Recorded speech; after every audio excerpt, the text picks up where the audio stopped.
They work so hard, they're so tireless, and they're also winners. They're so successful. I mean, if you want to learn something about effective campaigning, look at the work that the Conservative Animal Welfare Foundation has done. I'm very proud that, contrary to what the Sunday Times suggests, I've been a founder patron since 2016. And I was thinking about it the other day. I came up with this great Einstein quote.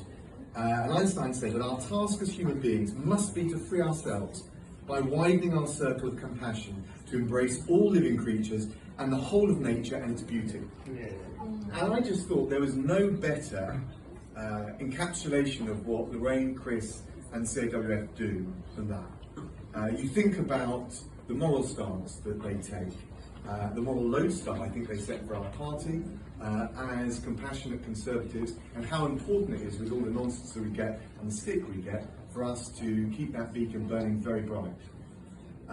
I think they also, as I said, run such brilliant, successful campaigns, whether it's on banning live animal exports, mandatory product labelling for how animals have been reared, increasing the maximum sentence for animal cruelty to, I think it's to 5 years from 6 months.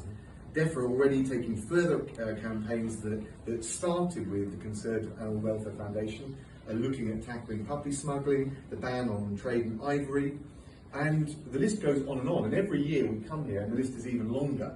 And I think that tells you something about campaigning, and in particular campaigning as compassionate Conservatives, because the way Chris, Lorraine, with the help of Andrew and the brilliance of David Amos, go about their business is to highlight a just cause, to produce the evidence, the right side of the brain to go with the left side of the brain to show actually change can deliver better outcomes, and then to work with politicians to make that change happen.